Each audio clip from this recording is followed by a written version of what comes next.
Guys, এই ভাইটি কি বলে দেখুন। আর ভিডিওটি ভালো লাগলে একটা লাইক সাবস্ক্রাইব করে দিবেন।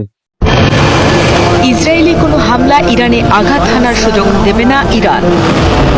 তেল আবিবের চালানো হামলা প্রতিরোধ করতে 23 জুন রাতেই ইরান তার আকাশ প্রতিরক্ষা ব্যবস্থা সচল করেছে, যা রুখে দিচ্ছে ইসরায়েল থেকে আসা ক্ষেপণাস্ত্রগুলো।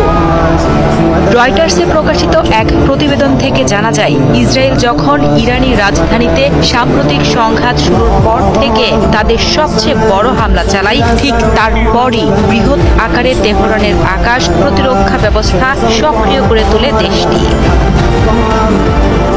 ইসরায়েল ডিফেন্স ফোর্সেস আইডিএফ এর একজন মুখপাত্র এক বিবৃতিতে জানিয়েছিলেন যে ইসরায়েলি সেনারা ইরানের Islamic revolutionary guard corps IRGC এর থারাল্লা ঘাঁটি লক্ষ্য করে হামলা চালিয়েছে। এই ঘাঁটি মূলত তেহরানের প্রতিরক্ষার দায়িত্বে রয়েছে। এছাড়াও ইরানের বাজিশ মিলিশিয়াদের সদর দফতরও তাদের আক্রমণের লক্ষ্য ছিল। বেলা গড়াতেই তেহরানের বিভিন্ন স্থানে হামলা চালানো হয়, যার ফলে শহরের কিছু উত্তরাঞ্চলের বিদ্যুৎ বিচ্ছিন্ন হয়ে পড়ে। ইসরায়েলিদের এই হামলায় 50টি যুদ্ধবিমান এবং 100টিরও বেশি যুদ্ধাস্ত্র ব্যবহার করা হয়েছিল বলে আইডিএফ জানায়। আক্রমণের মূল লক্ষ্য ছিল তেহরানের উত্তর, মধ্য এবং পশ্চিমাঞ্চলীয় এলাকাগুলো।